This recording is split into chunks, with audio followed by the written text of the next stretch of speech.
주의 이름을 즐거이 부르며 나아갑시다. 할렐루야.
여호와를 즐거이 불러 여호와를 즐거이 불러 기쁨으로 주께 나가리 여호와 하나님 난 주의 백성 기르시는 양이라 더 큰 목소리로 여호와를 즐거이 불러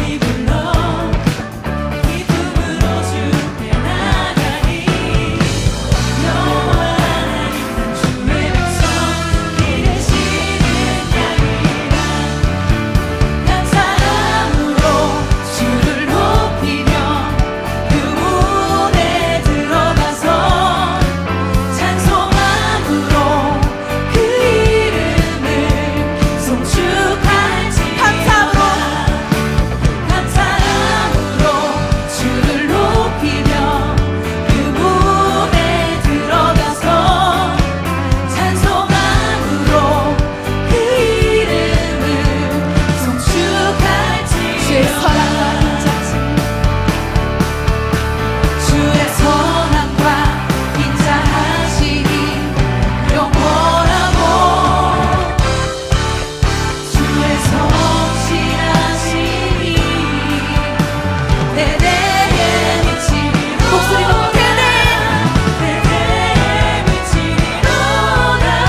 창세기 35장 18절 말씀. 그가 죽게 되어 그의 혼이 떠나려 할 때에 아들의 이름을 베노니라 불렀으나 그의 아버지는 그를 베냐민이라 불렀더라. 아멘. 창세기 35장 18절의 말씀은 베냐민의 이름이 어떻게 되었는가라고 하는 것을 이제 나오는 그런 장면인데요. 베노니라고 하는 그 이름이 어떤 의미를 갖고 있는가는 그 번호를 써 있어서 보니까 베노니라는 말은 슬픔의 아들이다, 이런 이름이었고요. 베냐민이라는 이름은 오른손의 아들이라 이렇게 이야기했습니다. 그러니까 슬픔의 아들이라고 불렀더니 오른손의 아들이라고 불러주었더라. 성경에 이름이 바뀐 사람들이 있죠. 아브라함을 갖다가 아브라함으로 바꿔놓고 사레를 사라로 바꿔놓고 야곱이라고 하는 사람을 이스라엘이라고 이름을 바꿔놓는 그런 장면들이 있죠. 그 이삭을 이삭이라고, 그러니까 비웃는 이삭을 진짜 기쁨의 이삭으로, 웃음으로 바꿔놓는 그런 이야기를 우리가 볼 수 있는데요. 여기서 보면 베노니라는 이름이 베냐민이라는 이름으로 바뀌었더라. 그럼 바뀌는 어떤 과정이 있었을 거 아니겠는가? 그 과정이. 그러면 슬픔의 아들이라는 단어에서 오른손의 아들이란 말은 전혀 반대 말인데, 전혀 반대인데 이 반대가 갈 때 그 과정이라는 게 있지 않았을까 하는 얘기입니다. 그 과정이. 그럼 그 과정이 어떤 과정일까? 슬픔의 아들이라고 하는 것이 있고 오른손의 아들이라는 게 있다면 완전 반대거든요. 그러면 슬픔의 아들, 오른손의 아들이 오른쪽에 있다면 슬픔의 아들은 그럼 어느 쪽에 있겠어요? 왼쪽에 있겠죠. 그러니까 슬픔의 아들 쪽에 있는 왼쪽, 오른손의 아들 쪽에는 오른쪽인데 그 오른쪽에는 그러면 슬픔이 변하여 오른쪽으로 갔으니까 부활의 모습, 그러니까 기쁨의 오른손으로 바뀌었겠죠. 그죠? 자, 슬픔의 아들이 기쁨의 아들로 바뀌었다. 왼손에 있던 아들이 오른손의 아들이 되었다. 이제 이런 의미를 우리가 바라볼 수 있죠. 그러니까 한쪽에는 슬픔이라고 썼지만 사실은 기쁨을 반대로 쓰기 위해서 쓴 것이고, 오른손의 아들이라고 썼지만 왼손이라고 하는 것에 반대로 쓴 거란 말이에요. 그죠? 그러니까 왼손은 슬픔이고 오른손은 기쁨이다. 이런 얘기가 되겠죠. 예수님께서도 하늘나라에 올라가서 하나님의 보좌 어디에? 우편에 앉아 계시다 그러죠. 그러면 우편이라고 하는 거는 권능의 자리를 얘기하는 거고, 또 기쁨의 자리를 얘기하는 거고, 부활의 자리를 말하는 것이다. 그러니까 오른쪽이라고 하는 것은 왼쪽에서 오른쪽으로 갔을 때는 슬픔에서 기쁨으로, 그리고 죽음에서 부활로, 아래에서 위로 올라갔다. 이렇게 볼 수가 있죠. 예수님 십자가에 돌아가실 때도 왼편의 강도와 오른편의 강도가 있었죠. 한쪽 편의 강도가 이제 그 예수님을 비난하게 되고, 또 한쪽 편의 강도는 이제 구원을 받게 되는 그런 일들도 있었단 말이에요. 그죠? 그러면 그 양편에 왜 강도가 있었느냐면 한쪽 편의 강도를 미워해서 거기다 써놓은 게 아니라 한쪽 편의 강도와 같은 내가, 예수님을 비난하던 내가 예수님을 바라보고 그 예수님의 그 죄 없으심을 인정하고 그분을 나의 주인으로 모셔드릴 때 한쪽 편으로 옮겨가는, 그러니까 한쪽 편 강도가 다른 한쪽 편으로 옮겨가서 낙원에 이르는 그런 장면들을 우리가 볼 수가 있다는 얘기죠. 부자와 거지나서에서 부자가, 가짜 부자였던 부자가 예수님을 이제 제대로 가난한 거지가 되게 되면 그러면 하늘나라의 진짜 부자가 된다라는 그런 이야기를 하는 것과 마찬가지죠. 그러니까 왼쪽과 오른쪽에는 모두 다 이게 완전히 반대를 성경에 써놓는 것은, 이것을 반대로 써놔서 이쪽 편과 이쪽 편을 갖다가 서로 한쪽은 나쁘다 한쪽은 좋다라는 것을 쓰려고 하는 게 아니고, 한쪽 편에 있던 자가 한쪽 편으로 가는, 그러니까 이것이 두 개 다 내 마음 안에서 이루어지는 것이다 라는 것을 우리가 생각해 볼 수 있는 거죠. 그러면은 마음 안에서 베노니가 베냐민이 되었다라고 하는 것은 슬픔의 아들이 기쁨의 아들로 바뀌었다, 왼손의 아들이 오른손의 아들로 바뀌었다, 이렇게 볼 수가 있죠. 그러면 어디에서 일어나는 사건이라고요? 내 마음 안에서 일어나는 사건이라고요. 내 마음 안에서 일어나는 사건이니까 왼손이 오른손으로, 슬픔이 기쁨으로 바뀌었으니까 어디에서 어디로 옮긴 거예요? 지옥에서 천국으로 옮긴 거죠. 그러니까 지옥의 자식이었던 땅의 운명에서 하늘의 운명으로, 천국의 자식으로 바뀌었다는 거죠. 그러니까 땅의 운명에서 하늘의 운명으로 바뀌었다, 이렇게 볼 수 있는 그런 내용들이란 말이에요. 그러니까 나 자신에 대한 하나님께서 우리에게 배려하시는 그 말씀 자체는 나에게 말씀하시는 것이다 라는 것을 우리가 기억해야 되죠. 베냐민이 옛날에 살았는데 그 베냐민이라는 사람이 원래 이름이 옛날에 베논이었대, 태어날 때는. 그런데 그 아들을 아버지가 이름을 다시 불렀대, 베냐민이라고. 그래서 베냐민 지파가 있는 거야, 이스라엘 땅에는. 그 베냐민들이 지금도 살고 있어, 베냐민 지파 사람들이 지금도 살고 있어 라고 그렇게 얘기를 한다면 성경하고 나하고는 아무 상관없는 말씀이 되는 거죠. 그렇죠? 그런데 이 말씀이 나하고 진짜 상관 있는 말씀이 되려면 어떻게 돼야 돼요?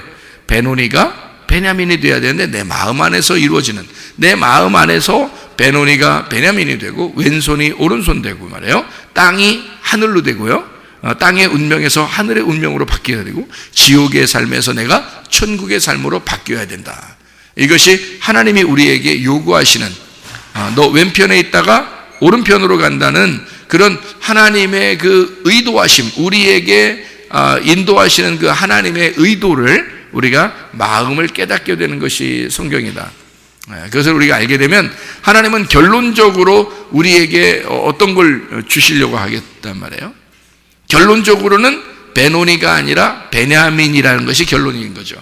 하나님이, 그죠? 하나님 우리에게 주시려고 하는 건 베노니가 아니에요. 베냐민이라고 하는 걸 주려고 했던 거죠, 우리한테. 그러니까 이런 결론이 성경에 나와 있다는 얘기는 결국 우리를 베노니로 죽는 게 아니고 너는 베냐민으로 살아야 돼 라는 것을 우리에게 말씀하시는 그런 내용이 되겠죠. 그러면 이 성경 자체가 베노니와 베냐민이라는 이름이 써 있을 때 이 두 개가 같이 써 있는데, 두 개는 결국엔 이 성경은 베노니 쪽이 아니라 베냐민 쪽에 있었던 거란 얘기죠. 왜냐하면 결론이 그렇게 나와 있는 거니까. 그럼 여러분과 저의 태어남이 중요한 거예요? 태어난 다음에 다시 태어나서 하늘의 삶을 사는 게 중요한 거예요? 다시 태어나는, 거듭나는 것이 필요한 것이다.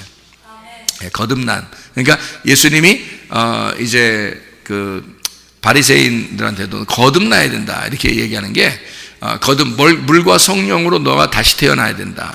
어떻게 뱃속에 들어갔다가 다시 태어나야 됩니까? 니고데모가 그렇게 물어보죠. 예수님이 네가 참 선생이면서도 그것도 모르냐, 이런 얘기. 이건 육체적인 얘기가 아니라 영적인 이야기야. 그런 이야기를, 하늘의 이야기를 갖다가 해주니까 니고데모가 뭐 알턱이 있나요? 잘 모르죠. 알턱이 없죠. 그래서 알턱이 없어서 그냥 땅의 생각을 하다 보니까 엄마 뱃속에 다시 들어갔다가 또 태어나야 됩니까? 라고 이런 생각만 하는 거죠. 그랬더니 예수님이 그런 말이 아니야. 물과 성령으로 다시 태어나야 돼 라는 말을 했으니까, 물과 성령으로 태어나는 말을 왜 그렇게 했을까요? 갑자기 뜬금없이 거듭난다고 하는 것은 물과 성령으로 태어나야 돼 라는 말을 왜 뜬금없이 했을까요? 그 뜬금없는 얘기 아니에요. 예수님이 거기 다 이어져서 얘기하는 건데 그게 뜬금없이 얘기하는 것처럼 들리는 거예요. 왜? 니고데모가 그 바리새인이고요, 그리고 관원이고요. 그러니까 이쪽 그러니까 율법적으로는 아주 성경을 많이 아는 사람이란 말이에요. 그런 율법적으로 많이 아는 사람에게 예수님이 뜬금포를 날렸다? 물과 성령으로 거듭나야 돼 라는 말을 그렇게 날렸다고 하는 것은, 그 사람을 뭐랄까, 너 성경 뭐 이런 건 알아? 이러면서 이제 그렇게 말한 게 아니라, 너도 알 텐데, 내가 이렇게 말하는 거 보면 너도 알 텐데 하면서 얘기를 하는 거예요. 그게 그런 식으로 얘기하는 거지. 진짜 뭐 무시해가지고 너 이런 거나 알아? 너 거듭나는 게 뭔지나 알아? 뭐 이렇게 얘기하면서 얘기하는 내용이 아니라는 거죠. 왜냐하면 구약 성경에 진짜 구원, 하나님의 그 언약, 하나님의 그 약속이라고 하는 건 말이에요, 물과 성령으로 태어나는 것을 이야기하는 것이거든요.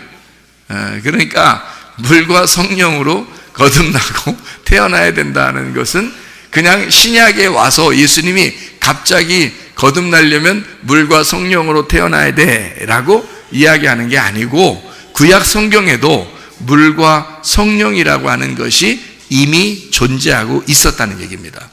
그것으로 거듭나야 돼 라는 말은 그 말씀을 너가 깨달아야 돼. 이 말씀을 깨닫지 못하면 이해를 못하는 거야. 이게 무슨 말인지를 이해를 못하는 거야. 그러니까 진리의 말씀으로 네가 거듭나야 돼 라는 말은 너는 슬픔의 아들이야. 그런데 네가 오른손의 아들이 될 거야. 이렇게 바뀌는 거란 말이에요. 다시 말하면 구약에 있는 물과 성령이라고 하는 것이 사인이 계속 있었죠. 물과 성령이라는 것이 어떻게 사인이 있었어요? 여러분 성경에 보면 출애굽할 때요, 사람들이 출애굽할 때 그 기둥 2개가 있는데요. 기둥 2개가 2개가 아니라 하나인데 뭘로 인도했죠? 이스라엘 백성들을 구름 기둥과 불 기둥으로 인도했습니다. 그러면 하나는 구름 기둥이요, 하나는 불 기둥이란 말이에요. 그럼 이것이 2개가 번갈아가면서 나타나가지고 막 인도한 거예요? 아니면 원래 하나인 거예요? 원래 하나인 거예요. 아침에는 구름 기둥으로 바뀌고요, 저녁에는 불 기둥으로 바뀌는 겁니다. 그러니까 구름 기둥과 불 기둥이라고 하는 것으로 이렇게 2개가 같은 하나로 우리를 인도하는 말씀이었다라는 얘기입니다. 그게 천사였다, 그렇게 얘기하죠. 그러니까 구름 기둥과 불 기둥으로 인도하는 천사였다. 그것으로 우리가 이제 이 말씀이라고 보는 거죠. 이 말씀이 그렇게 이루어졌다라는 얘기예요. 그러면 하나 구름 기둥은 뭘로 이루어졌어요? 물로 이루어진 거죠. 물층으로, 그죠? 불 기둥은요, 불로 이루어진 거죠. 예, 그러니까 물과 불로 이루어진 것이다. 이 성경은 물과 불로 이루어진 것이다, 이렇게 되죠. 물과 불로 이루어진 것이 있는데 그것이 물과 성령으로 이루어져야 된다라는 그런 얘기예요. 또 하나가 있죠. 창세기 9장에 보면 무지개가 있습니다. 무지개를 어떻게 보는 거죠? 무지개가 어떻게 돼 있죠? 이렇게 활 모양으로 돼 있어가지고 뭐가 올 때 이게 와요? 비가 오고 난 다음에 물기가 있을 때 햇빛이 딱 뜨고 그 속에 빛이 나는 거죠. 그러니까 물 안에 빛이 있는 거예요. 맞죠? 물 안에 빛이 있는 거예요. 그러니까 물 안에 불이 있는 거란 말이에요. 물 안에 불이. 그러니까 물과 성령으로 거듭난다, 이 말이 원래 구약에 있는 그 내용들은 그렇게 표현이 되어 있었어요. 그러니까 하나님의 말씀들은 이미 그 언약이 그렇게 속에 되어 있었는데 그거를 이제 이 니고데모라는 사람이 아무리 율법사라도 그런 속의 내용을 집어넣고 있었는지를 내용을 몰랐던 거죠. 그러니까 예수님이 너 그 내용을 그런 거 들어봤지? 이런 거야 라고 설명하는 건데요, 그걸 모르죠. 왜냐하면 겉으로 이게 물과 성령으로만 생각하니까 물과 성령으로 거듭난다? 이게 뭐지? 이렇게 생각하니까 그런 거지, 사실은 그게 구약 성경에서 다 있었던 그런 내용들이란 말이에요. 그러니까 물 안에 불이 있는, 그죠? 물 안에 불이 있는 이것이 다 존재하고 있었던 거죠. 그래서 생각해 보세요. 창세기 1장에서도요 흑암이 있었고 하나님의 그 신은 그 물 위에 이렇게 존재하고 있었다라고 되어 있죠. 그러니까 물과 불이란 말이에요. 그러니까 그 불이 이쪽 땅으로 이렇게 침투해 들어오는데 그것을 뭐라고 표현하냐면 빛이 들어왔다, 이렇게 말하는 거예요. 그래서 이쪽 어둠에 빛이 들어왔다. 뭘 뚫고요? 물층을 뚫고 들어왔다는 거죠. 그러니까 물과 불이라고 하는 물과 빛, 이것을 설명해 놓는 그런 얘기들이거든요. 그러니까 거듭난다고 하는 것은 물과 성령으로 거듭나야 된다라는 말이 같은 내용들이었는데 율법을 아는 사람들은 그 말씀이 무슨 말인지 잘 이해가 안 될 수가 있죠. 그러니까 그러나 이건 원리적으로 딱 정해져 있는 것이니까 예수님은 아는데 니고데모는 모르고 있더라, 이런 얘기가 되겠습니다. 자, 무슨 말인지 알죠? 자, 그러면은 우리 성경을 생각해 보세요. 노아 시대에 뭘로 심판하죠? 물로서 심판합니다. 그러면 물로서 심판하는 노아 시대에 마지막에는 뭘로 심판한다 그래요? 불로서 심판한다 그래요. 그러면 그 불로서 심판한다는 것은 싹 다 태워가지고 그냥 뭐 작살내겠다는 의미예요? 아니면은 뭔가 하나님께서 우리를 사랑하는 그 마음이 속에 들어있는 거예요? 그냥 무작정 그냥 하나님 사랑하는 마음이 일단 들어있다고 일단 얘기를 해야 되겠죠. 왜냐하면 물로서 심판하시는 하나님이 불로서 심판하신다 그러면 무섭지, 더 잔인하지. 생각을 해보세요. 물로 죽이는 게 더 잔인해요? 불로 태우는 게 더 잔인해요? 불로 태우는 게 더 잔인하죠. 그런데 우리는 그 안에 물로서 심판하신다는 그 내용에서도 거기에 뭐가 준비되어 있었어요? 방주가 준비되어 있었다고요. 방주가 준비되어 있으니까 그 물이 전혀 한 방울도 물이 그 안에 들어가지 못했습니다. 그는 하나님이 미리 방주를, 비가 오기 전에 미리 준비를 다 해놓고 시작을 하는 거란 말이에요. 그렇죠? 그러면 불로서 심판한다는 얘기도 뭔가 하나님의 내용이 있겠죠. 그럼 물로 심판하는 것도 물청소, 불로 심판하는 것도 불청소야. 그러면 이게 어떻게 돼? 다 뭐가, 청소라는 건 뭐 하는 거예요? 정결하게 하는 거란 말이에요. 그러니까 정결하게 우리를 깨끗하게 만들기 위해서 하는 작업들이라고요. 처음에는 물로 한 것이고 그 다음에는 불로 하는 거예요. 그래서 이게 순서가 정해진 내용이라고요, 이게. 그러니까 이것 하나의 언약이라고요. 하나님의 말씀, 하나님의 언약. 그래서 물과 성령으로 거듭난다는 말은 성경에 나와 있는 이 두 가지가 합해서 진리의 말씀이다. 요거를 네가 깨닫느냐라는 말이에요. 그러니까 요 두 가지가 하나인데, 요것을 하나는 심판을 가리키고 하나는 주님의 사랑을 가리킨다. 그러면 심판은 어떤 심판의 목적을 가지고 있는 거다, 아니면 구원의 목적을 가지고 있는 거다? 구원의 목적을 가지고 너를 청소하려고 하는 것이다, 이 말이에요. 그게 심판이라고 하는 겁니다. 그러니까 물로서 오든 불로서 오든 결국 나에게 있어서는 하나님의 정결하심을 위하여 나를 깨끗하게 만드는 하나님의 심판이었다는 거죠. 그러면 그 심판 자체가 구원이 올 수 있다는 얘기예요. 이것이 하나님의 말씀이라고 하는 것을 깨닫기만 하면은 말입니다. 그러나 이걸 깨닫지 못하면 실제로 자기가 너무 교만해지고 하나님처럼 돼서 자기가 진짜 불심판으로 끝나버리면 이것은 영원히 기회가 없어지는 거죠. 그러나 이 전에 말씀을 우리가 깨닫고, 하나님은 이렇게 목적을, 결과적인 그 결론의 목적을 하나님의 사랑, 하나님의 은혜, 하나님의 복음, 하나님의 구원으로 놓고 우리를 심판하시는 것은 우리를 깨끗하게 하심이다. 깨끗하게 하려고 우리를 그렇게 심판하시는 것이다 라고 믿게 만드는 거죠, 하나님이. 그를 믿게 만드니까 여기서도 베노니라고, 슬픔의 아들이라고 하는 것을 아버지는 뭐라고 부른다고요? 아니야, 슬픔의 아들이 아니라 이 아들은 반드시 오른손의 아들이 될 거야 라고 베냐민이라고 불렀단 말이에요. 그러니까 이게 놀라운 거죠. 이게 하나님의 말씀을 그 계시로 깨달은, 그러니까 하나님의 그 고통을 다 받고 그 슬픔의 아들로서 자기가 고통을 다 받아본 그 야곱이 하나님 앞에 이스라엘이 되고 그 이스라엘의 축복을 받는 것이 무엇인지를 깨닫는 그 이스라엘의 그 계시가, 하나님의 그 놀라운 계시를 그가 깨달아서 베노니가 죽을 때 그 엄마의 죽음과 목숨과 바꾼 그 슬픔의 아들이 결국 오른손의 아들이 된다는 그 말씀을 그가 알고 그렇게 이름을 바꾸어 놓는다는 것은, 이름이 베노니가 뭐야, 베냐민 해야지, 적어도 베냐민 해야지. 야, 이름 더럽게 지었다, 아주 더럽게 짓지 말고 이름 좀 바꿔라, 개명 좀 하자, 이래서 베냐민 이렇게 말한 게 아니란 말이에요. 이것은 하나님의 계시라는 거죠. 하나님의 계시를 통해서 이렇게 말씀하시는 것이다, 이런 이야기를 하는 것입니다. 자, 제가 이제 성경을 여러분 이렇게 이런 식으로 이렇게 보게 되면, 제가 성경을 여기서 한번 창세기니까 한번 찾아봅시다. 창세기 42장 16절을 한번 봐봐요. 창세기 42장 16절 말씀. 너희 중 하나를 보내어 너희 아우를 데려오게 하고 너희는 갇히어 있으라. 내가 너희의 말을 시험하여 너희 중에 진실이 있는지 보리라.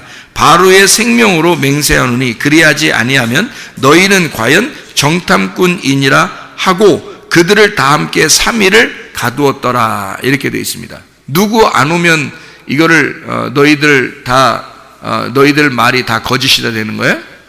누구 안 데려오면? 베냐민 안 데려오면 너희의 말은 다 거짓이 된다는 거예요. 그죠? 물론 이제 요셉이 자기 동생이니까, 친동생이니까 뭐 그렇게 이야기할 수도 있겠죠. 친동생 좀 데려와라. 보고 싶어 죽겠다. 뭐 이렇게 할 수도 있겠죠. 그런데 일부러 이제 12명의 그 아들에서 이 베냐민을 특별히 진실이냐 거짓이냐를 시험할 때 그 베냐민을 갖다가 이름을 거론했다라는 것을 우리가 볼 수 있죠. 그래서 42장 18절에 보면요, 사흘 만에 요셉이 그들에게 이르되 나는 하나님을 경외하노니 너희는 이같이 하여 생명을 보전하라 라고 하고요, 20절에 너희 막내 아우를 내게로 데리고 오라. 그러면 너희 말이 진실함이 되고 너희가 죽지 아니하리라 하니 그들이 그대로 하니라. 이렇게 되어 있습니다. 그러니까 3일을 가두어 놓고 정신 버쩍 나게 하고 난 다음에 그 다음에 이런 얘기를 또 해요. 베냐민 데려와라. 그러면 너희들이 진실한지 아닌지 내가 시험할 수 있다. 이렇게 이야기를 하잖아요. 그러니까 베냐민이 뭘 대단한데 다른 사람들은 뭐 아무것도 아니야. 그럼 요셉한테는 다른 사람들도 아무거예요. 다른 사람들도, 다른 형제들도 다 아무건데 베냐민이 더 아무거라 그렇지. 자기 속에는. 왜냐하면 베냐민이 뭔 거예요? 그러니까 요셉의 입장에서는 베냐민이 시험하는 기준이란 말이에요. 시험하는 기준. 자, 어떤 기준을 가지고 있다고? 이름이? 베냐민이 어떻게 이름이 됐다고요? 뭐에서 뭘로 됐다고? 베노니에서 베냐민으로 바뀌었다고. 그러면 이게 성경에 뭐가 된다는 거예요? 여러분을 시험하는 잣대가 되는 거란 말이에요. 여러분이 말씀을 어떻게 알고 있느냐에 대한 잣대가 되는데 그게 베냐민이라는 겁니다. 베노니에서 베냐민으로 바뀐, 그러니까 슬픔의 아들이 오른손의 아들이 되는 요 말씀이 기준이 된다 그 말이에요. 너를 시험하는 기준이 된다. 네가 진리를 알고 있느냐, 말씀을 깨달았느냐에 대한 진리의 기준, 그 잣대가 되는 것이다. 이게 베냐민. 그러니까 베냐민 꼭 데려오라는 거죠. 베냐민 데려오면 이게 진리의 말씀인 거고, 베냐민 안 데려오면 너는 거짓말쟁이라 이거지. 말씀을 모르는 거라 이거지. 무슨 말인지 알겠죠? 자, 창세기 42장 36절입니다. 그들의 아버지 야곱이 그들에게 이르되 너희가 나에게 내 자식들을 잃게 하도다. 요셉도 없어졌고 시므온도 없어졌거늘 베냐민을 또 빼앗아 가고자 하니 이는 다 나를 해롭게 함이로다. 자, 뭐라는 거예요? 내 거 다 잃어버리게 한다. 내 거 다 뺏어가려고 하는구나. 그러니까 베냐민이 어떻게 될 줄 모르고 보내는 겁니다. 이 야곱이 보낼 때는요. 그 말은 실제로 자기가 다 잃어버리는 순간이란 말이에요. 그러니까 자기가 다 잃어버리기 전까지는 사실은 시험하는 게 아니죠. 다 잃어버리는 것까지가 시험이란 말이에요. 하나님의 시험. 그러니까 베냐민이 오면은 야곱의 모든 걸 잃어버리는 거라고요. 사실은 형제들은요 베냐민하고 요셉을 별로 안 좋아했어요. 생각해 보세요. 배다른 동생이고요, 그죠? 배다른 동생이고 베냐민하고 요셉은 배다른 동생일 뿐만 아니라 별로 좋아하지 않았어요. 그래서 요셉 팔아먹고 그랬잖아요. 예. 그리고 베냐민도 그러죠. 그러니까 똑같이 이 형제들 입장에서는 사실 베냐민이나 요셉이나 그렇게 중요한 인물들이 아니에요. 누구한테 가장 중요한 인물이겠어요? 베냐민이 야곱에게 가장 중요한 인물이에요. 그러니까 결국에는 누구를 다 이렇게 파괴시키려고 베냐민 오라고 하는 거예요. 야곱이라는 사람을 파괴시키려고 베냐민 오라고 한 거예요. 결국에는 야곱이라는 내가 모든 어떻게든지 내가 가지고 소유한 것들을 가지고 있는 것 그거 하나까지도 뺏어버리려고 하는 게 하나님의 마음이라는 거죠. 근데 그게 쉬우냐고.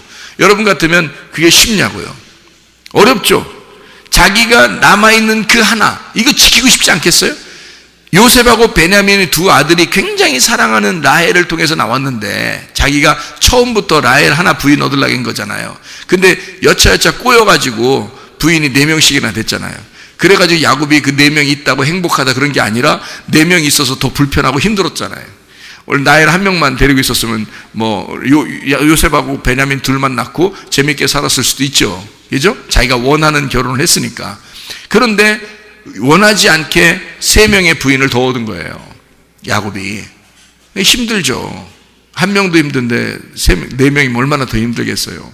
그렇게 힘들게 살아가는 야곱, 이 야곱에게서 요셉하고 베냐민이 너무 사랑스러운데 그걸 뺏어가는 거예요. 요셉은 죽었다고 됐죠. 그죠? 팔아 넘겼는데 죽었다고 얘기했잖아요. 그 아들들이. 그러니까 죽은 줄 알죠. 베냐민 하나 또 뺏겨가면 이제 이건 죽으나 사나 이거 살든지 죽든지 뜻대로 하시옵소서 이제 이 노래 또 부르게 되는 거예요. 그러니까 베냐민 보내면서 그 말한 거예요. 살든지 죽든지 뜻대로 하소서. 눈물 쭉 이렇게 흘리고 그러는 거지. 그러니까 결국에는 누구의 마음을 찢어 놓으려고 한 거예요? 베냐민의 아버지의 마음을 찢어 놓으려고. 그 누구예요 그게? 베냐민의 이름을 지어준 게 누구예요? 아버지잖아요. 그 아버지의 마음을 찢어 놓는 거예요. 그러니까 야곱이라는 그 아버지의 마음을 찢고 베냐민을 갖다가 보내는 그런 이제 야곱의 그 슬픔을, 이 슬픔의 아들이 결국 베냐민을 통해서 자기들이 가지고 있었던 그 진리의 말씀이 사실인 것이 확증이 되고 베냐민을 사랑하고 있다는 것이 확증돼서 나중에 이 베냐민을 통해서 사실 오른손의 아들이 되었다는 그 이야기를 우리가 알 수 있죠. 야곱이라는 사람이 이제 진짜 요셉도 만나고요. 예? 요셉도 만나고 뭐 부활하신 예수님이죠. 요셉이 감옥에 잡혀 있다가 꿈을 해석해주고 그리고 바로의 이제 오른팔이 됐으니까 오른손의 아들이 된 거죠. 그래서 베냐민을 통해서 요셉을 만나게 되잖아요. 그죠? 베냐민을 통해서. 그죠? 슬픔의 아들이 오른손의 아들이 되는 베노니가 베냐민이 되는 역사. 이게 성경이라는 거죠. 그래서 베냐민을 통한 요셉까지도 만나게 되는 역사다. 근데 베냐민을 오라고 할 때는 야곱의 가슴이 어떻게 된다? 찢어지는 것이다. 이 슬픔의 아들이 되는 거다. 베냐민을 통해서 슬픔의 아들이 된다. 근데 베냐민을 통해서 가보니까 오른손의 아들이 되었다. 권능으로 요셉이 앉아있더라는 거죠. 이런 것을 성경에서 깨닫게 되었더라 이 말입니다. 창세기 43장 14절요. 43장 14절 말씀. 자, 전능하신 하나님께서 그 사람 앞에서 너희에게 은혜를 베푸사 그 사람으로 너희 다른 형제와 베냐민을 돌려보내게 하시기를 원하노라. 내가 자식을 잃게 되면 이들이 이르리로다. 이 말 뭐 가끔 나오죠 성경에. 응? 죽으면 죽으리로다 이런 거 있잖아요. 죽으면 죽으리로다. 살든지 죽든지 뜻대로 하소서 하고 보내는 거예요. 눈물 쭉 흘리면서. 그죠? 이르면 이르리로다. 그렇게 보내죠. 44장 30절입니다. 44장 30절. 아버지의 생명과 아이의 생명이 서로 하나로 묶여 있거늘 이제 내가 주의 종 우리 아버지에게 돌아갈 때에 아이가 우리와 함께 가지 아니하면. 그런 말하죠. 45장 27절을 한번 봐요. 45장 27절 28절까지요. 그들이 또 요셉이 자기들에게 부탁한 모든 말로 그에게 말하매 그들의 아버지 야곱은 요셉이 자기를 태우려고 보낸 수레를 보고서야 기운이 소생한지라. 이스라엘이 이르되 조카도다. 내 아들 요셉이 지금까지 살아있으니 내가 죽기 전에 가서 그를 보리라 하니라. 이렇게 되어 있습니다. 자, 베냐민의 이름이 어떻게 이루어졌냐면 베노니에서 베냐민으로 바뀌었습니다. 베노니는 슬픔의 아들이고 베냐민은 오른손의 아들입니다.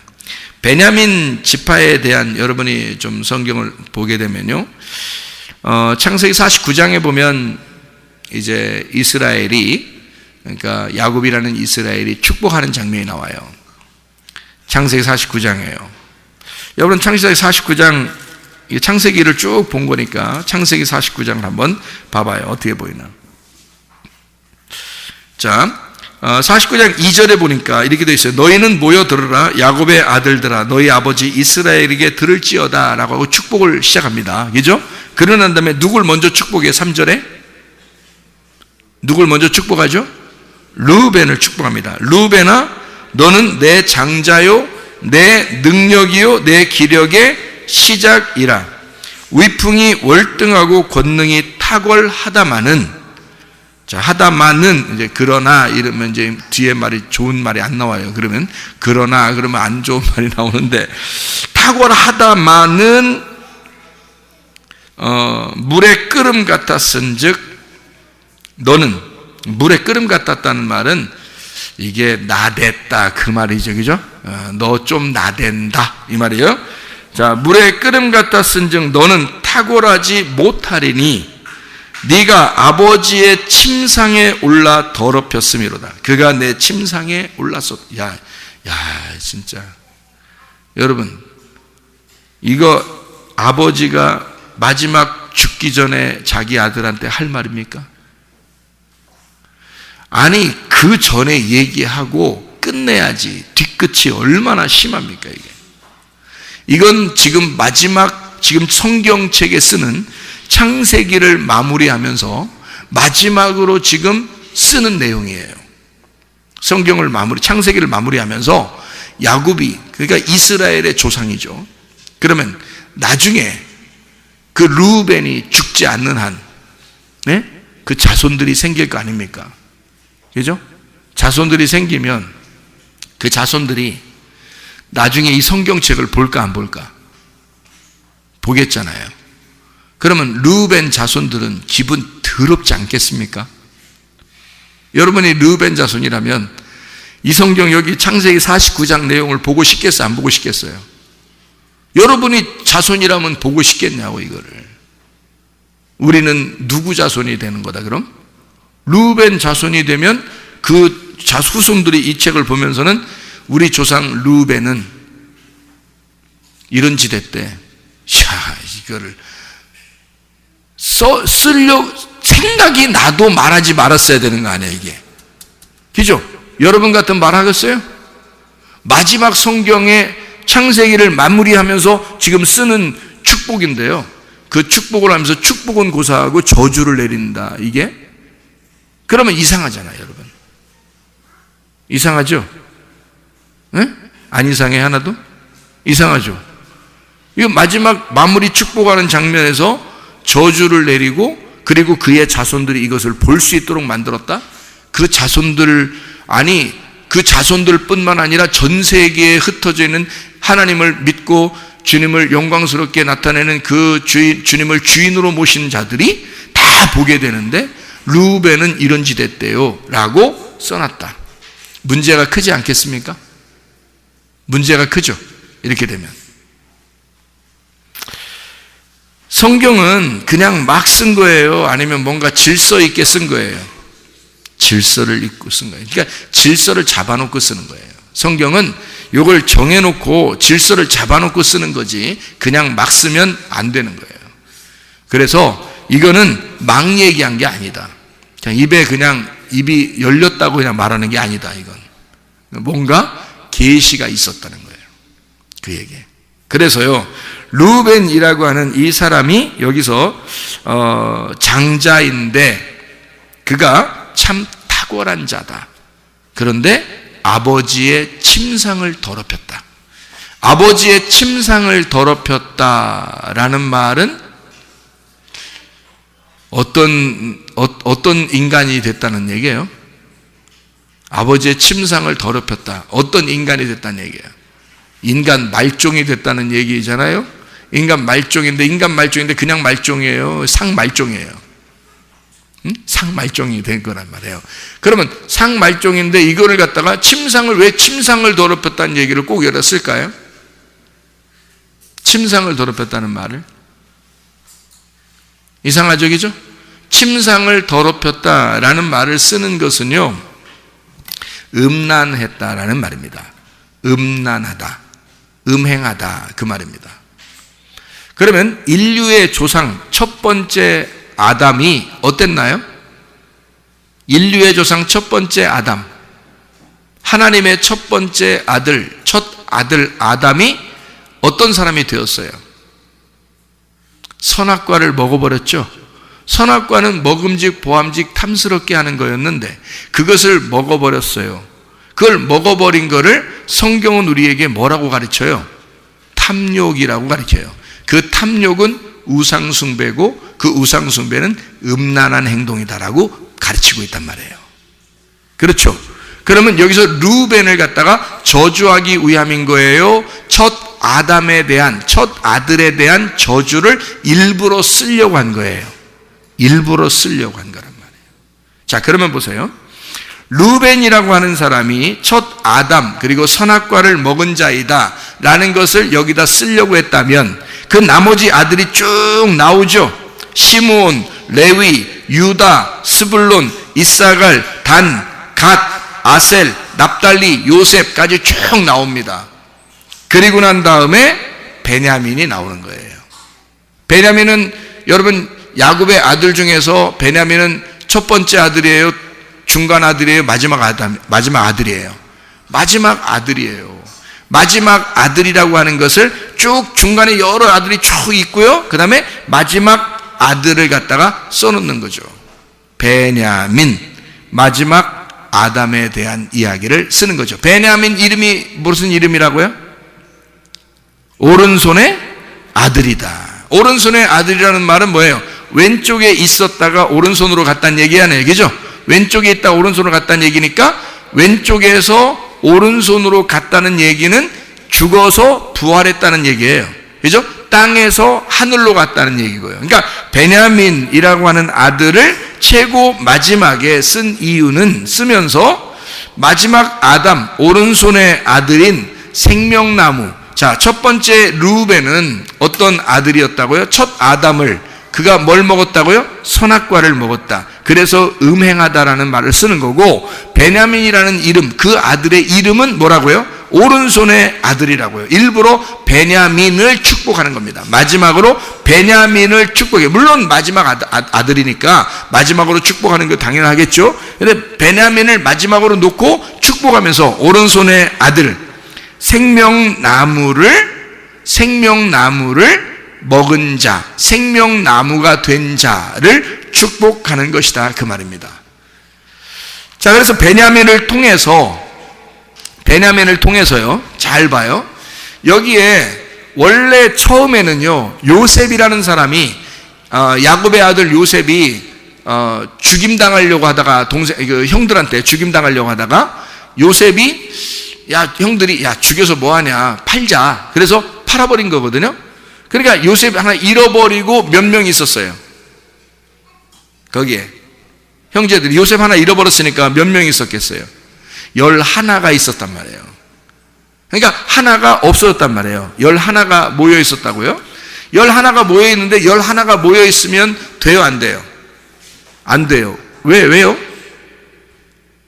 야곱의 그 아들들은 12이 돼야 돼요. 12지파가 돼야 되거든요. 그게 이스라엘이란 말이에요. 자, 이해가 됩니까? 그러면 12아들, 12지파가 돼야 되는데 그게 하나님의 정하심인데 요셉을 잃어버렸으니까 그러면 11가 되잖아요. 그죠? 그럼 여기서 이스라엘에서 계속 가나안 땅에서 살게 되면 계속 11가 살게 되는 거겠죠? 그죠? 11의 아들이 계속 사는 거잖아요. 11명이. 그죠? 그런데 요셉이 어디에 가 있어요? 애굽에 가 있죠. 애굽에 가 있어서 쌀을 갖다가 이제 아들들이 가가지고 쌀 좀 얻어오는 거예요. 쌀 얻어서 쌀 좀 사가지고 쌀 얻어서 왔는데 요셉이 무슨 주문을 했어요? 무슨 주문? 베냐민 데려와라 그러죠. 베냐민 데려와라. 베냐민 안 데려오면 니는 이제 나하고 이제 끝났다. 뭐 이렇게 되는 거예요. 그러니까 이거 베냐민 안 데려갈 수도 없고 이제 뭐 데려가자니 이제 뭐 무섭고 안 데려가자니 더 무섭고 이렇게 되는 거예요. 진퇴양난인 거예요, 이 사람들이. 그런데 보세요. 베냐민을 데리고 오라고 그래요. 데리고 와가지고 뭐 여차해서 베냐민 갖다가 막 이렇게 베냐민을 갖다가 잡아놓는다 그러고 막 이래요. 그러니까 거기서 참 놀랍죠. 유다라는 사람이 있어요. 유다가. 그러니까 유다 자손으로 예수님이 나오셨다고 그러잖아요. 성경에. 그죠? 그러니까 유다라는 사람이 참 놀라운 정말 가슴으로 아버지의 마음을 이야기해 주는 그 유다 때문에 요셉이 눈물을 냅니다. 거기서 마음을 다 열어버리는 거예요. 그 전까지는 사실은 마음을 열지 않았어요. 그런데 유다가 막 아버지의 마음을 그대로 전달하는 거예요. 그래서 유다가 뭐라고 그러냐면 이 베냐민하고요, 이 동생하고 아버지하고는 하나로 연결되어 있어요. 요셉한테 하는 얘기예요. 요셉이 이제 바로의 왕궁의 국무총리니까 뭐 어떻게 대화를 할 수 있는 상태가 아니거든요. 근데 유다가 용기를 내서 이제 얘기를 하는 거거든요. 얘기를 뭐라고 하냐면 우리 아버지하고 이 베냐민하고는 둘이 생명이 연결되어 있다. 한 생명이다. 그러니까 여기 요셉을 하나 형 잃어버렸고 그다음에 동생 하나 남았는데 이 아들하고 아버지하고는 생명이 연결되어 있어서 이 아들을 내가 데리고 가지 않는다면 우리 아버지가 슬피 울며 죽으려고 할 것이다. 그러면 내가 어떻게 그 모습을 보겠냐? 아들로서 유다가. 그래서 그 아버지의 그 마음을 유다가 정확하게 간파하고 그 아버지의 마음을 요셉에게 정확하게 전달합니다. 이 아버지하고 이 아들하고는요 생명이 연결되어 있어요. 그래서 이 아들이 안 가면 우리 아버지가 죽을지도 몰라요. 그러니 당신 내가 부탁합니다. 이 베냐민을 보내주시고 나를 잡아주세요. 야, 이거 나를 여기다 잡아두시고 베냐민을 아버지에게 돌려보내주시기 바랍니다. 그러니까 왜냐하면 자기 입장에서 볼 때는 지금 요셉이 꼭 베냐민만 원하는 게 아니라 누구라도 잡아놓으면 되니까, 그렇죠? 누구라도 잡아놓으면 되니까 베냐민을 놓아주고 우리 아버지 죽으면 안 됩니다. 이러면서요. 그러니까 요셉 잃어버리고 얼마나 슬퍼하는 아버지인 것을 알았잖아요. 그러니까 이 베냐민까지 잃어버리면 큰일 난다는 거죠. 그러니까 유다가 나를 차라리 잡아주시고 이 베냐민 동생을 보내주십시오 라고 이야기를 한단 말이에요. 그때 요셉이 어떻게 하냐면 거기서 엉엉 울면서 다른 부하들 다 나가라고 그러고요. 거기서 엉엉 울면서 내가 동생 요셉이라고 거기서 밝히는 거예요. 야, 진짜 그 가족이요. 자, 12명의 그 아들이요. 여러분 보세요. 다 11명이 살고 있었습니다. 요셉 잃어버렸고 11명이 늘 11명이 살고 있었어요. 그런데 요셉이 베냐민을 데리고 와라. 베냐민을 데리고 오면 너네가 진리를 아는 것이고 진실한 것이며 너네가 베냐민을 데리고 오지 않으면 너희들은 거짓말장이다 라고 그렇게 이야기하면서 베냐민을 데리고 오라고 그래요. 그 베냐민을 데리고 와서 결국 12명이 다 거기에 모이게 되는 것입니다. 베냐민이 아니었으면 12명이 모일 수가 없죠. 11명만 계속 모이고 있었는데 베냐민을 통해서 12명이 모이게 되는 거죠.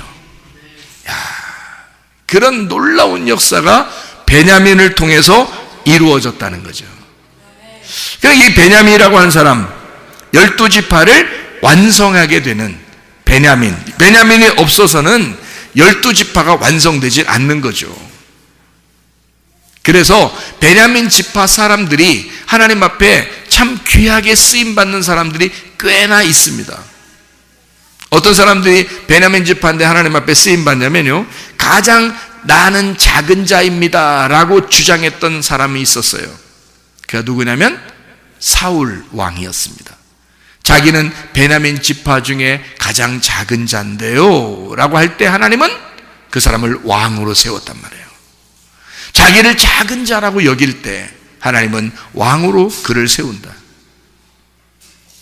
그 사울 왕의 이름을 그대로 본따서 신약에 사울이라고 하는 스데반을 죽인 사람이 있었어요. 그 사람이 하나님께서 만나주시는 거예요.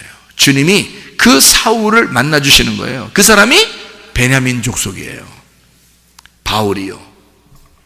하나님이 하나님께 쓰임받는 사람, 하나님이 쓰시려고 하는 사람들은 큰 자들이 아닙니다. 자기를 작게 여기는 자들. 나는 죄인 중에 괴수요. 바울이죠, 그죠? 그 사람 베냐민 지파 사람이에요. 베냐민 지파는 막내예요. 지파들 중에서 막내라고요. 그런데 그 막내인 베냐민 지파를 통해서 전 세계가 복음화가 되는 놀라운 역사가 일어나게 됐다. 그게 바울이었다. 하나님은 바울이 큰 자였기 때문에 쓰는 게 아니라 하나님은 그가 가장 작은 지파인 내가, 베냐민 지파인 내가, 하나님 앞에 가장 작은 자인 내가 하나님 무엇을 할 수 있겠습니까?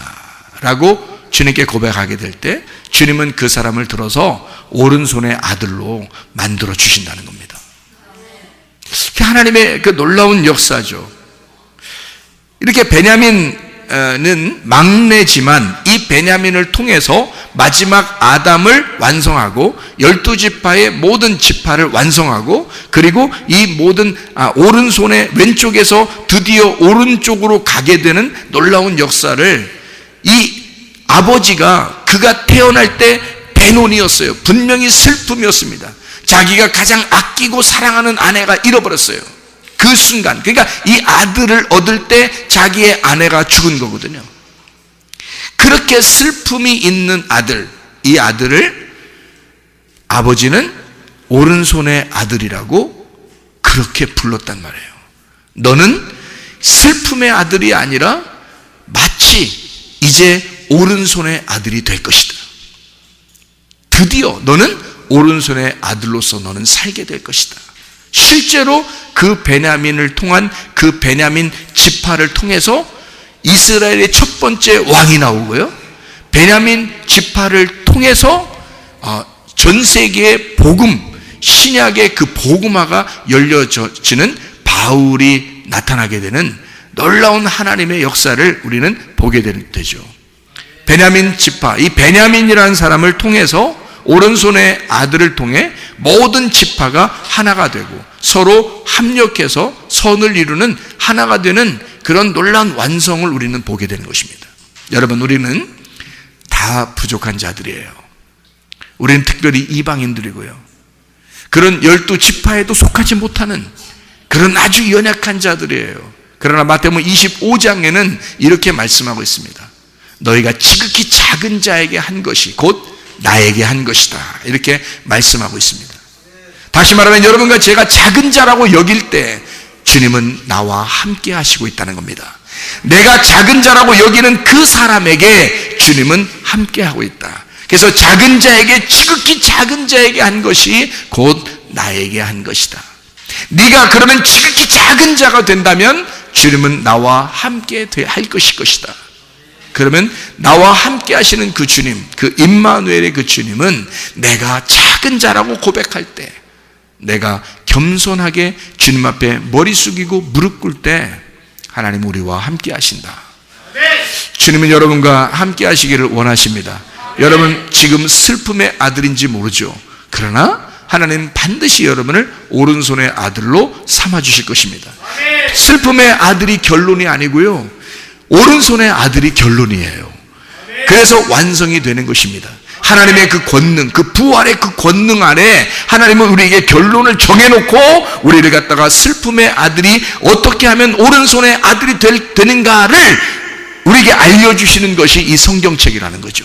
하나님의 말씀을 통해서 우리가 우리 자신들의 그 여건이, 환경이 그렇게 슬픔뿐일 수밖에 없는, 괴롭고 슬프고 어려움 가운데 있는 우리들일지라도 가장 작은 자인 나를 오른손의 아들로 삼아주시는 우리 하나님, 그래서 나를 급기야 하나님의 사람으로 쓰시는 하나님, 그런 여러분과 제가 되어서 주님과 동행하다가 주님 만나시기를 바랍니다. 우리 한번 기도하겠습니다. 기도할 때 하나님, 나는 어렵습니다, 힘듭니다, 부족합니다, 연약합니다, 이렇게 두렵습니다, 무섭습니다, 하나님 초조합니다. 조급합니다. 하나님, 내가 이렇게 병이 들고 어렵습니다. 내가 이런 문제가 있고 어렵습니다. 나는 이렇게 살아갈 수밖에 없는 줄 알고, 이렇게 슬픔의 아들로 태어난 줄 알고, 그렇게 이 땅의 운명으로 살아가야 되는 줄 알고, 그렇게 연약하게 태어났으니 그렇게 살아가야 되는 줄 알고 그렇게 살아가고 있는 나입니다. 그러나 우리 하나님, 나를 오른손의 아들로 만들어주시는 하나님, 나를 붙들어 주셔서, 권능의 오른손으로 붙들어 주셔서 나를 치료하시고 회복시키시고 하나님의 사람으로 사용해 주시옵소서. 우리 한번 기도합니다. 주여, 우리 하나님 아버지, 사랑과 은혜를 감사를 드립니다. 아버지 하나님, 우리는 슬픔의 아들로 태어나 오른손의 아들이 되기까지 하나님 그 과정을 살아가고 있는 사람들입니다. 하나님 아버지, 우리를 붙들어 주시사 하나님의 권능의 자리에 우리를 앉혀주시옵고, 하나님 주님과 동행하는 주님 만날 수 있도록 우리 하나님 인도해 주시옵소서. 하나님 아버지요, 모든 질병이 변하여 치료가 되게 도와주시고, 모든 문제가 변하여 회복이 되는 역사 있게 도와주시며, 하나님 모든 땅의 운명이 변하여 하늘의 운명으로 바뀌시는 주의 사람들로 살아갈 수 있도록 인도해 주시옵소서. 베로니가 변하여 베냐민이 되게 도와 주시옵소서. 주님의 결론을 알고 그 믿음의 결론, 영혼의 구원을 받는 주의 사람들로 거듭나게 하옵소서. 비염은 떠나갈지어다, 아토피 떠나갈지어다, 위장병 떠나갈지어다, 어지럼증 떠나갈지어다, 두통 사라질지어다, 류마티스 관절염 떠나갈지어다, 어깨 통증 사라질지어다, 허리 디스크 온전해질지어다, 목 디스크 온전해질지어다, 심장병 떠나갈지어다, 각종 종양암 떠림 떠나갈지어다, 감기 몸살 온전해질지어다, 협착증 떠나갈지어다, 건선피부 온전해질지어다, 전립선 다 온전해질지어다, 이명은 사라질지어다, 요로결석은 다 부서질지어다, 자가면역질환 온전해질지어다, 식도염은 온전해질지어다, 우울증, 불면증, 공황장애, 두려움, 무서움, 조급, 초조 다 떠나갈지어다, 음란거지, 도둑질, 미용, 욕심이랑 다 떠나갈지어다. 성령 충만하게 도와주시고 베로니가 변하여 베냐민으로 살게 도와주셔서 주님과 동행하다가 주님 만나게 도와주옵소서. 예수 그리스도 존귀하신 이름 받들어 기도 올리옵나이다. 아멘.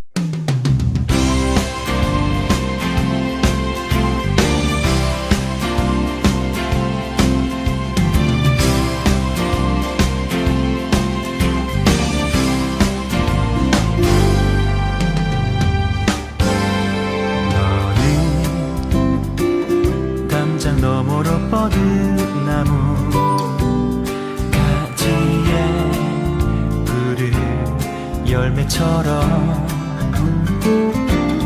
하나님의 귀한 축복이 삶에 가득히 넘쳐날 거야.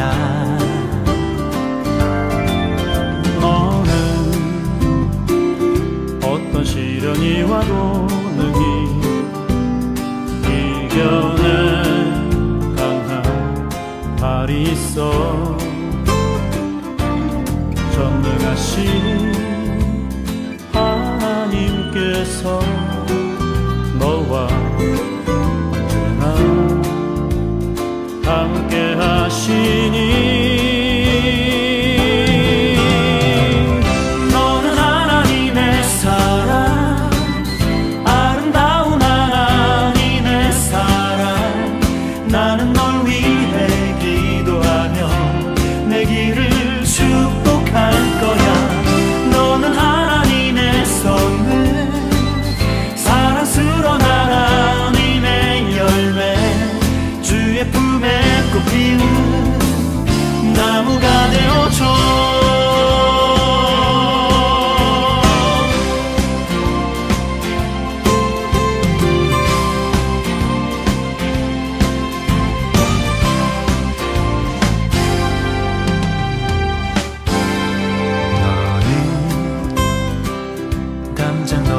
뻗은 나무 가지에 푸른 열매처럼 하나님의 귀한 축복이 삶에 가득히 넘쳐날 거야. 너는 어떤 시 능히